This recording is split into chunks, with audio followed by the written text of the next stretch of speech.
UDF സർക്കാർ വന്നു, power cut തുടങ്ങി. എന്റെ അന്തം കമ്മികളെ, നിങ്ങൾ പറയുന്നതിനെ ഇതാരെങ്കിലും വിശ്വസിക്കടോ? നിങ്ങളിങ്ങനെ പറഞ്ഞിട്ട കാര്യം. ഇന്നലെ പിണറായി വിജയന്റെ വേറൊരു കരച്ചില്. 1.25 മണിക്കൂർ നേരം പിണറായി വിജയൻ കറണ്ട് കട്ടിൽ പെട്ടത്രേ. ഞാനും 1.25 മണിക്കൂർ നേരം ഇരുട്ടിലായി. അയ്യോ, പിണറായിന്റെ നിലവിളി. എടോ പിണറായി വിജയ, ഈ ഭാര്യന്റെ പെൻഷൻ കാശ് കൊണ്ടല്ലേ മോക്ക് മറ്റേ കമ്പനി ഉണ്ടാക്കി കൊടുത്തത് അല്ലേ? മോക്ക് IT കമ്പനി കോടികൾ മുടക്കിയിട്ട് ഭാര്യന്റെ പെൻഷൻ കാശ് കൊണ്ട് ഉണ്ടാക്കി കൊടുത്തതല്ലടോ താൻ പറഞ്ഞത്. എടോ ഒരു ഇൻവെർട്ടർ വാങ്ങി വെച്ചുകൂടാനോടോ? അതില്ലേ വീട്ടില്? 1.25 മണിക്കൂർ ഞാനും അകപ്പെട്ടു എന്നാണ് കാരണഭൂതം പറയുന്നത്. ഇവന്റെയൊക്കെ വാക്ക് കേട്ടാ വിചാരിക്കേ, ചേട്ടാ നിങ്ങൾ എന്തൊക്കെ പറയും? നിങ്ങളെ കഴിവില്ലായ്മ നിങ്ങൾ ഇങ്ങനെ വിളിച്ച് പറയാണ്. ഈ ദേശാഭിമാനിക്കാർ ഇങ്ങനെ ദിവസം വീണ്ടും ഇരുട്ട്, പരിഹാരമില്ല, ഇരുട്ട് തുടരും. ഞാനൊന്ന് ചോദിക്കട്ടെ, ഇന്ന് 18-ാം തീയതി, 2 മാസം ആകുന്നേ ഉള്ളൂ UDF സർക്കാർ സത്യപ്രതിജ്ഞ ചെയ്ത് അധികാരമേറ്റിട്ട്. 2 മാസമാവുന്നേ ഉള്ളൂ. ഈ സർക്കാർ ഒന്ന് പ്രവർത്തിച്ച് തുടങ്ങിയിട്ട് യഥാർത്ഥത്തിൽ 1 മാസം കഴിയുന്നതെന്നുള്ളൂ എന്നേ. ആ 18-ന് അധികാരം ഏൽക്കുന്നു. അത് കഴിഞ്ഞിട്ട് ഈ മന്ത്രിമാരും വകുപ്പുകളൊക്കെ തീരുമാനിക്കുന്നത് പിന്നെ ഒരു 10 ദിവസം കഴിഞ്ഞിട്ടാണ്. അപ്പം വിദ്യുത് ശക്തി വകുപ്പ് മന്ത്രിയായിട്ട് നമ്മുടെ സണ്ണി വക്കീല് അധികാരം ഏറ്റിട്ട് ഒരു 1.5 മാസമായിട്ടുള്ളൂ. ഞാനൊന്ന് ചോദിക്കട്ടെ, ഈ 1.5 മാസം കൊണ്ട് കേരളത്തിലെ വൈദ്യുതി പ്രതിസന്ധിക്ക് കാരണം ഈ 1.5 മാസത്തെ UDF സർക്കാരാണോ?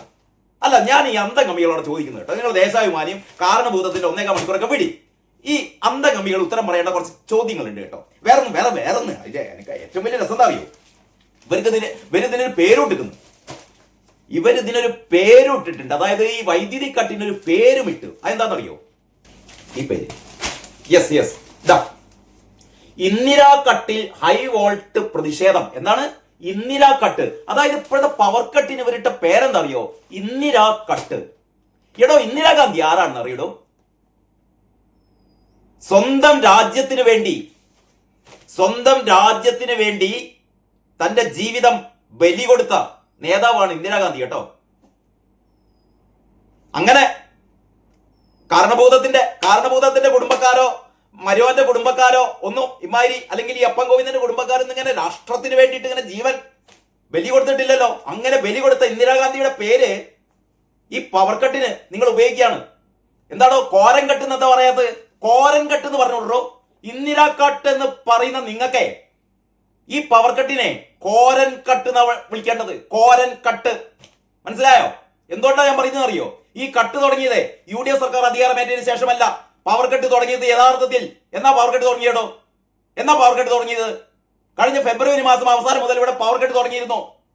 എന്തേ ഈ എന്താ പറയാ, മെയ് 18 മുതൽ കാണോ? മെയ് 18-ന് എന്താ പറയാ, VD സതീശൻ മുഖ്യമന്ത്രിയെ സ്ഥാനമേറ്റപ്പം ഇവിടുത്തെ പിണറായി വിജയൻ ഉണ്ടാക്കിയ പവർ മുഴുവൻ മൂപ്പരാണ്ട് വിഴുങ്ങി. നിങ്ങളെ വർത്താനം കേട്ടാതല്ലേ വിചാരിക്കുക? UDF സർക്കാർ അധികാരമേറ്റി കഴിഞ്ഞപ്പം കഴിഞ്ഞ 10 വർഷം ഭരിച്ചിട്ട് ഇവര് പറയുന്നത് വെച്ചാൽ ഉമ്മൻചാണ്ടിയുടെ ഭരണകാലത്ത് ഇവിടെ പവർ ഉണ്ടായിരുന്നില്ല എന്നാണ് ഇവർ പറയുന്നത്. ഉമ്മൻചാണ്ടിയുടെ ഭരണകാലത്ത് പവർ കട്ടായിരുന്നു അത്രേ. ഞാൻ അങ്ങനെയാണ് കൂട്ടിക്കോളി. ഉമ്മൻചാണ്ടിയുടെ ഭരണകാലത്ത് പവർ കട്ടായിരുന്നു എന്ന് ആണ്ട് കൂട്ടിക്കോളി. അത് കഴിഞ്ഞിട്ട് കാരണഭൂതം വന്നു കഴിഞ്ഞപ്പം പവർ കട്ടൊക്കെ ആണ്ട് ഒഴിവാക്കി. കാരണഭൂതം വന്നു കഴിഞ്ഞപ്പോൾ പവർ കട്ടേ ഇല്ല. ഞാനതാ പറയുന്നത്. കാരണഭൂതത്തിന്റെ കാരണഭൂതം ഭരിച്ച അവസാന കാലത്ത് കഴിഞ്ഞ ഫെബ്രുവരി മാസം അവസാനം മുതൽ ഇവിടെ പവർ കട്ട് ഉണ്ടായിരുന്നുള്ളൂ. രാത്രി 1 മണിക്കൂറും 1.5 മണിക്കൂറും കറണ്ട് പോയിരുന്നു. അന്ന് ഇങ്ങനെ എന്തെല്ലാം പറഞ്ഞത്? കൃഷ്ണൻകുട്ടിയെ പറഞ്ഞ നിങ്ങളെ മന്ത്രി എന്തോ ഡ്രിപ്പിംഗ് ആണ്, മറ്റേ ഞാൻ പറയുന്നില്ല. നിങ്ങൾക്ക് ഈ പവർ കട്ട് ഉണ്ടാവുമ്പോൾ നിങ്ങൾക്ക് ഡ്രിപ്പിങ്ങും മറ്റേ കോപ്പു അല്ലേ? അപ്പൊ ഫെബ്രുവരിയിൽ ഉണ്ടായിരുന്നു, മാർച്ചിൽ ഉണ്ടായിരുന്നു, ഏപ്രിലിൽ ഉണ്ടായിരുന്നു. അവസാന കാലഘട്ടത്തിൽ ഈ വൈദ്യുതി ക്ഷാമം ഉണ്ടായിരുന്നു. വൈദ്യുതി പ്രസരണത്തിൽ പ്രശ്നങ്ങൾ ഉണ്ടായിരുന്നു. രാത്രി പവർ കട്ടുകൾ ഉണ്ടായിരുന്നു. നിങ്ങൾ വർത്താനം കേട്ടായിരിക്കും. അപ്പൊ ഒന്നും ഉണ്ടായിരുന്നില്ല. ഈ സതീശൻ വന്നു കഴിഞ്ഞപ്പോ സതീശന്റെ ടീമും വന്നു കഴിഞ്ഞപ്പോൾ പവർ കട്ട് ഉണ്ടായി. നിങ്ങൾ 10 കൊല്ലം ഇവിടെ ഉണ്ടാക്കിയ പവറൊക്കെ സതീശൻ വന്നു കഴിഞ്ഞപ്പോൾ സതീശൻ എടുത്ത് വിഴുങ്ങി. സണ്ണി വക്കീൽ അതെടുത്ത് വിഴുങ്ങി. KM ഷാജി വിഴുങ്ങി. ബഷീർ വിഴുങ്ങി. അല്ലേ? ഉളുപ്പുണ്ടോ പറയാൻ? ഉളുപ്പുണ്ടോ? ഇതെന്താ? ഒരു സർക്കാർ അധികാരത്തിലേക്കുമ്പോ ഇവര് പവർ കൊണ്ടിട്ടാ വരിക? അല്ല, എനിക്ക് അറിയാണ്ട് ചോദിക്കാം. നിങ്ങൾ പറയും. നിങ്ങൾ വർത്താനം കേട്ടായിരിക്കും. സതീശൻ അധികാരത്തിൽ വരുമ്പോ സതീശൻ വരുന്ന 5 കൊല്ലത്തേക്കുള്ള പവറൊക്കെ വൈദ്യുതിയൊക്കെ മൂപ്പർ ഇങ്ങനെ ഭാണ്ഡക്കെട്ടിലാക്കി ഇങ്ങനെ വരുന്നു. എടോ, ഇവിടുത്തെ പവർ കട്ടിനുള്ള കാരണം നിങ്ങളാണോ? ഇത് ഇവിടുത്തെ ആൾക്കാർക്ക് അറിയാം. നിങ്ങളുടെ വക മെഴുകുതിരി വിതരണം, മെഴുകുതിരി കത്തിക്കല്. എടോ, നിങ്ങളാണ് ഉത്തരവാദി. അതുകൊണ്ടാണ് ഞാൻ പറയുന്നത് ഇതിന് കോരൻ കെട്ട് എന്ന പേരിടേണ്ടത്, അല്ല ഇന്ദിര കെട്ട് എന്നല്ല കേട്ടോ. ഇന്ദിരയുടെ പേര് പറയാൻ നിങ്ങൾക്ക് എന്ത് ധാർമ്മികമായ ഉത്തരവാദിത്തമുണ്ടോ? രാഷ്ട്രത്തിന് വേണ്ടിയിട്ട് രക്തം ചിന്തിയ, രാഷ്ട്രത്തിന് വേണ്ടി ജീവൻ ബലി കൊടുത്ത ഇന്ദിരാഗാന്ധിയുടെ പേരാണോ ഈ നിങ്ങൾ ചെയ്ത തോന്നിയാസം ഇടുന്നത്? നിങ്ങൾ ചെയ്ത തോന്നിയാസം, നിങ്ങൾ ചെയ്ത തോന്നിയാസം. നിങ്ങൾ 10 വർഷം ഇവിടെ എത്ര യൂണിറ്റ് വൈദ്യുതി നിങ്ങൾ കൂടുതൽ ഉത്പാദിപ്പിച്ചടോ? പറയടോ. കഴിഞ്ഞ 10 വർഷം ഇവിടെ ഇങ്ങനെ ചരച്ചല്ലോ. നിങ്ങൾ ചരച്ചിട്ട് 10 വർഷം നിങ്ങൾ എത്ര വൈദ്യുതി ഉത്പാദിപ്പിച്ചു? ഇവിടെ കഴിഞ്ഞ ദിവസം സണ്ണി വക്കീൽ പറഞ്ഞു നമ്മുടെ ആവശ്യത്തിനുള്ള 17% ഇവിടെ ഉത്പാദിപ്പിക്കുന്നുള്ളൂ. ഉളുപ്പുണ്ടോ? 10 വർഷം പിന്നെ നിങ്ങൾ എന്ത് മാങ്ങാണ്ടി അവിടെ ചെയ്തത്? 10 വർഷം ഭരിച്ചിട്ട് ഇപ്പൊ അങ്ങനെ മെഴുതിരി കൊണ്ട് വന്നിട്ടുണ്ട്. ഒരു യൂണിറ്റ് വൈദ്യുതി കൂടുതലായി ഉത്പാദിപ്പിച്ചോ? അതിനുള്ള എന്തെങ്കിലും പദ്ധതികളുണ്ടോ?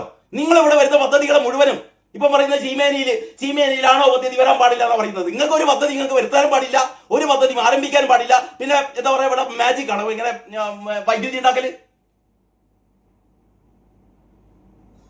10 വർഷം ഭരിച്ചിട്ട് ഒരു യൂണിറ്റ് വൈദ്യുതി പോലും ഉണ്ടാക്കാത്ത നിങ്ങൾ പോട്ടെ. ഇവിടെ കാലാവസ്ഥാ വ്യതിയാനങ്ങൾ വരുന്നുണ്ട് എന്ന് മെയ് 18 അധികാരമേൽക്കുന്ന ഈ വി.ഡി. സതീശൻ സർക്കാരാണോ ഇതിന്റെ മുന്നേ കൂട്ടി ഒരുക്കങ്ങൾ ചെയ്യേണ്ടത്? നിങ്ങളല്ല ചെയ്യേണ്ടത്. ഇതിന്റെ മുന്നേ കൂട്ടി ഒരുക്കങ്ങൾ ചെയ്യുക, ഇതിനാവശ്യമായ പർച്ചേസ് നടത്തുക, അതൊക്കെ നിങ്ങളുടെ ഉത്തരവാദിത്തമല്ലായിരുന്നോ? അതല്ലാതെ 18 വന്ന സതീശനാണോ ഇതൊക്കെ ചെയ്യേണ്ടത്?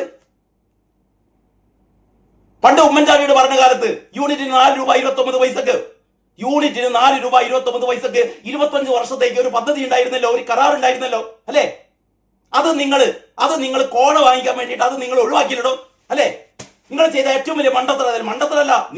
നിങ്ങളുടെ പോക്കറ്റ് നിറയ്ക്കാൻ വേണ്ടിയിട്ട്, നിങ്ങൾ പൈസ ഉണ്ടാക്കാൻ വേണ്ടിയിട്ട് നിങ്ങൾ എന്ത് ചെയ്തു? 4 രൂപ 29 പൈസക്ക് കിട്ടുന്ന വൈദ്യുതി 25 വർഷത്തേക്ക് കിട്ടുക എന്ന് പറയുന്ന ആ കരാറിൽ നിന്ന് നിങ്ങൾ പിൻവാങ്ങി, അല്ലേ? അങ്ങനെ ഒരു കരാർ നിലവിലുണ്ടായിരുന്നെങ്കിൽ ഇപ്പോൾ ഈ വൈദ്യുതി ക്ഷാമം ഉണ്ടാകുമായിരുന്നോ? എന്നിട്ട് നിങ്ങൾ 14 രൂപ 18 രൂപക്ക് നിങ്ങൾ വൈദ്യുതി വാങ്ങാൻ തുടങ്ങി. ആ വൈദ്യുതി ബോർഡിനെ ഏറ്റവും വലിയ നഷ്ടത്തിലേക്ക് കുത്തിച്ചു. കഴിഞ്ഞ 10 വർഷത്തിനിടയ്ക്ക് പിണറായി വിജയൻ ഇവിടെ വർദ്ധിപ്പിച്ച വൈദ്യുതി ചാർജ് എത്രയാണെന്ന് നിങ്ങൾക്കറിയില്ലേ? എല്ലാ തോന്നിവാസങ്ങളും ചെയ്തിട്ട് അവസാനം എല്ലാ ദിവസവും ഇങ്ങനെ ഇരുട്ടിലുള്ള കാരണക്കാർ നിങ്ങളാണോ? വളരെ കൃത്യമായി സണ്ണി ജോസഫ് പറഞ്ഞു എന്തുകൊണ്ടാണ് ഈ വൈദ്യുതി പ്രതിസന്ധി. രാജമാണിക്യം പറഞ്ഞു, ഈ KCBയുടെ ചെയർമാൻ വളരെ കൃത്യമായി ഇന്നലെ പറഞ്ഞു എന്തുകൊണ്ടാണ് വൈദ്യുതി പ്രതിസന്ധി. ഒരുപാട് കാരണങ്ങളുണ്ട്. ഈ കാരണങ്ങളൊന്നും ഒരൊറ്റ ദിവസം കൊണ്ട്, അല്ലെങ്കിൽ ഒരു പുതിയ സർക്കാരിന് 1.5 മാസം, അല്ലെ, അധികാരമേറ്റു കഴിഞ്ഞിട്ട് ഇന്നേക്ക് 2 മാസം പൂർത്തിയാകുന്ന ഒരു സർക്കാരിന് ഇതെന്താ മാജിക് ആണോ? 2 മാസം കൊണ്ട് ഒരു സർക്കാരിന് ഒരു സംസ്ഥാനത്തിന് ആവശ്യമായ വൈദ്യുതി മുഴുവൻ ഉണ്ടാക്കാൻ പറ്റുമോ? നിങ്ങൾ 10 വർഷം ചെയ്തു വെച്ച തോന്നിയ സ്ഥലം കാണുന്നത്. മറ്റൊന്ന്, റിസർവോയറിലൊന്നും വെള്ളമില്ല. ഇത് കഴിഞ്ഞ ഈ ഒരു 3 മാസം മഴ കിട്ടേണ്ട, ഈ മെയ് ജൂൺ ജൂലൈ മാസങ്ങളിൽ മഴ കിട്ടേണ്ട മാസങ്ങളായിരുന്നു. എത്ര മഴ കിട്ടിയെന്ന് നിങ്ങൾക്കറിയില്ലേ? ഈ മഴ കിട്ടാത്തത് സതീശന്റെ തകരാറാണോ? സണ്ണി ജോസഫിന്റെ തകരാറാണ്? നിങ്ങൾ വർത്താനം കേട്ടാൽ അതാ വിചാരിക്കുക. എടോ, കേരളത്തിൽ വൈദ്യുതി ഉത്പാദിപ്പിക്കണമെങ്കിൽ റിസർവോയറിൽ വെള്ളം വേണം. വൈദ്യുതി ഉത്പാദിപ്പിക്കാനുള്ള മറ്റൊരുപാട് ഉപാധികൾ അത് കേരളത്തിൽ ഇല്ല. നിങ്ങൾ 10 വർഷം നിങ്ങൾ എന്തുണ്ടാക്കി? ഈ വെറും ഈ അണക്കെട്ടുകളല്ലേ, പുതിയ അണക്കെട്ടുകളൊന്നും നിങ്ങൾ ഉണ്ടാക്കിയിട്ടില്ല. പോട്ടെ, അതല്ലാതെ എന്തൊക്കെ മാർഗങ്ങളുണ്ട്? സോളാർ എന്താ പറയാ, പുരപ്പുറ സോളാർ പദ്ധതി കേന്ദ്ര സർക്കാരിന്റെ സബ്സിഡി കൊണ്ട് ഒരുപാടുണ്ടാവുന്നുണ്ട്. പക്ഷെ ആ വൈദ്യുതി സ്റ്റോർ ചെയ്യാനുള്ള എന്തെങ്കിലും സംവിധാനം നിങ്ങൾ ഉണ്ടാക്കിയോ? കഴിഞ്ഞ 10 വർഷം ഈ സോളാർ വൈദ്യുതി സ്റ്റോർ ചെയ്യാനുള്ള ബാറ്ററികൾ അത് നിങ്ങൾ ഉണ്ടാക്കിയോ? ഇല്ല, നിങ്ങൾ ഒന്നും ഉണ്ടാക്കില്ലാന്നേ. നിങ്ങൾക്ക് ഇവിടെ കട്ടുമുടിക്കാൻ മാത്രം ഉണ്ടായിരുന്ന സമയം. എന്നിട്ട് ഉളുപ്പില്ലാതെ നിങ്ങൾ ചെയ്യുന്ന ഒരു കാര്യം ചെയ്യാതെ ഇപ്പം വന്നിരുന്ന് കണ്ട് ഈ പവർ കട്ട് എടോ, ഉളുപ്പില്ലാതെ പറയാണ്. അപ്പൊ വൈദ്യുതി പ്രതിസന്ധിക്ക് കാരണം എന്ന് പറയുന്നത്, ഒന്ന്, നിങ്ങൾ മുൻകൂട്ടി ഈ ഒരു വൈദ്യുതി പ്രതിസന്ധി കണ്ടില്ല, മുൻകൂട്ടി ഇത്തരം ഒരു കരാറിൽ നിങ്ങൾ ഏർപ്പെട്ടില്ല, വൈദ്യുതി വാങ്ങാനുള്ള ഒരു കാര്യവും നിങ്ങൾ ചെയ്തില്ല. ഇനിയിപ്പോ എന്താ ചെയ്യാൻ പറ്റുക? ഇപ്പൊ കേരളത്തിൽ മാത്രമല്ല, ഏറ്റവും ഇപ്പം കേൾക്കുന്നത് തമിഴ്നാട്ടിൽ ഉൾപ്പെടെ. തമിഴ്നാടൊക്കെ അധിക വൈദ്യുതി വിൽക്കുന്ന സംസ്ഥാനങ്ങളാണ്. അത്തരം സംസ്ഥാനങ്ങൾക്ക് പോലും വൈദ്യുതി ഇല്ല എന്ന് പറഞ്ഞാൽ രാജ്യത്താകെ ഈ എൽ നിനോ പ്രതിഭാസം കൊണ്ട് മഴ കുറവാണ്, റിസർവോയറിലൊക്കെ വെള്ളം കുറഞ്ഞുകൊണ്ടിരിക്കുകയാണ്. നമുക്ക് പുറത്തുനിന്ന് വൈദ്യുതി വാങ്ങാൻ കിട്ടുന്നില്ല, നമ്മൾ ആവശ്യപ്പെടുന്ന വൈദ്യുതി കിട്ടുന്നില്ല, ആരും വിൽക്കാൻ തയ്യാറാവുന്നില്ല, ആർക്കും വൈദ്യുതി ഇല്ലാന്നേ. ഇത് കേരളത്തിൽ മാത്രമുള്ള പ്രശ്നമല്ല. കേരളത്തിൽ വി.ഡി. സതീശൻ അധികാരത്തിൽ വന്നുകൊണ്ട് കേരളത്തിൽ മാത്രം പവർ കട്ട്, കേരളത്തിൽ മാത്രം വൈദ്യുതി ഇല്ല.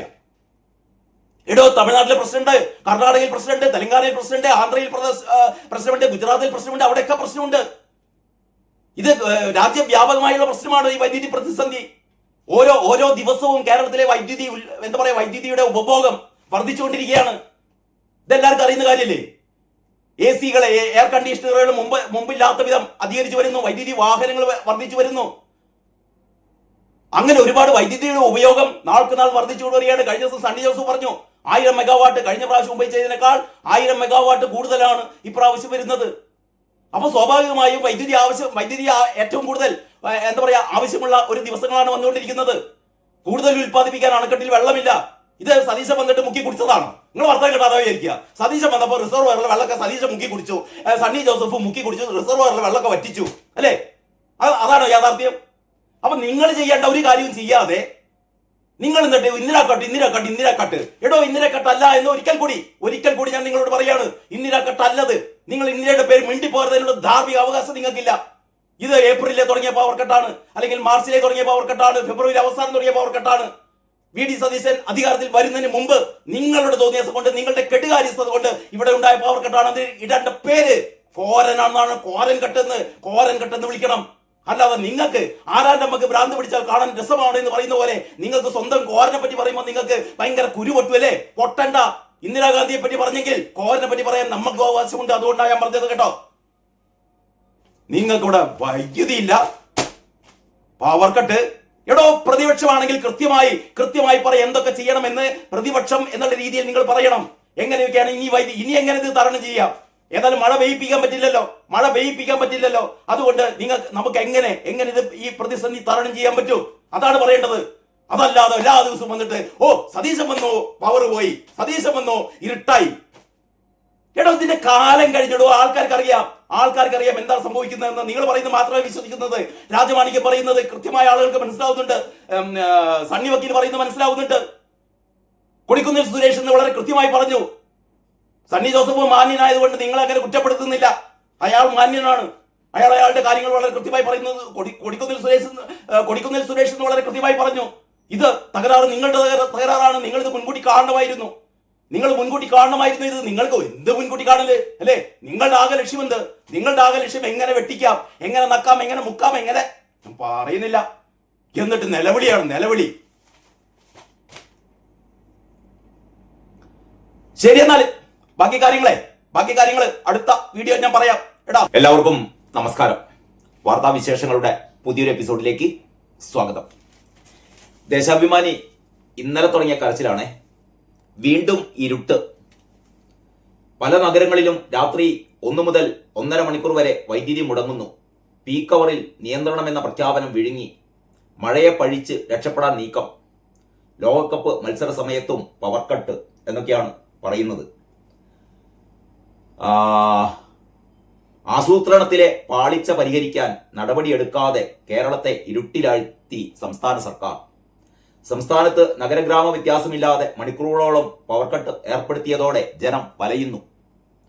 പീക്ക് അവറിൽ മാത്രം വൈദ്യുതി നിയന്ത്രണം എന്ന പ്രഖ്യാപനം വിഴുങ്ങി രാത്രി 7 മുതൽ 12 വരെ പല സമയത്തായി 2 മണിക്കൂർ വരെയാണ് പവർ കട്ട്.